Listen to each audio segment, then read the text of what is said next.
आत्मीय भाइयों एवं बहनों, आपको पढ़कर सुना रहे थे वाङ्मय 50, लेखक पंडित श्री राम शर्मा आचार्य, महात्मा बुद्ध के अविस्मरणीय कथा प्रसंगों से पुस्तक महापुरुषों के अविस्मरणीय जीवन प्रसंग भाग 1। आइए सुनते हैं। बाहर नहीं, भीतर वाले को देखो।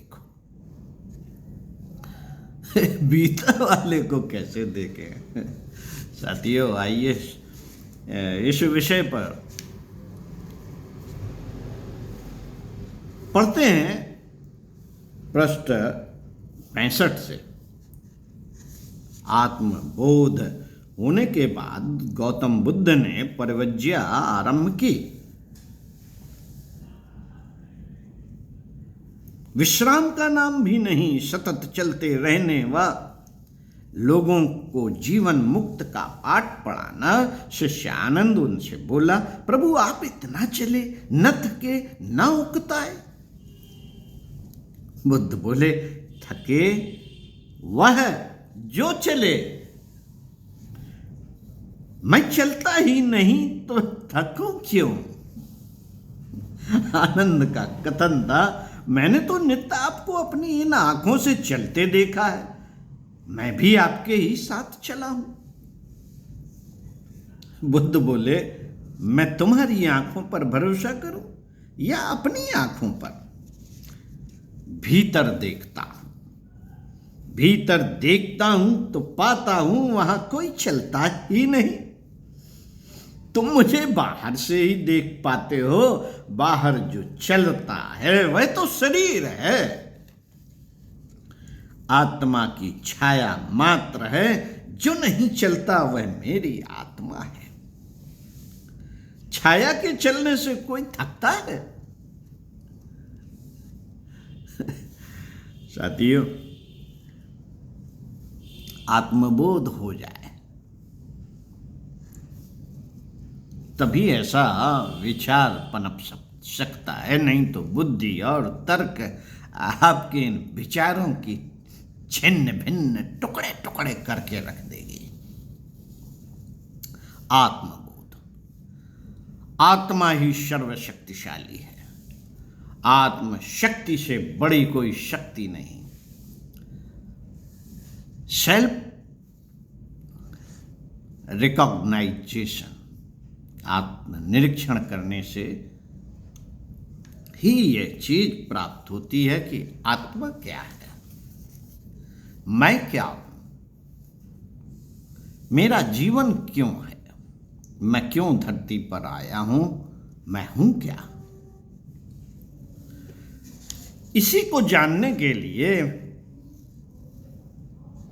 धर्म शास्त्र का इतना बड़ा आडंबर खड़ा किया गया है।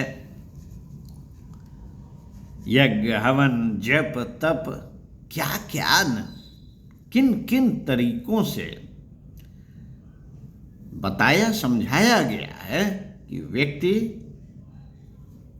आत्मा है, आत्मा का भी भोजन है।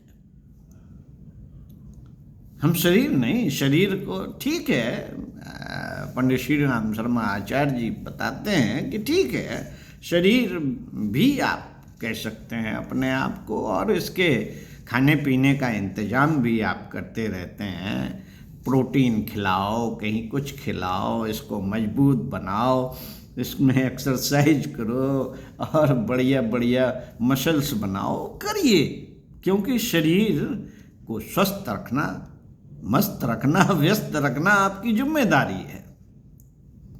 लेकिन यह शरीर जिन इंद्रियों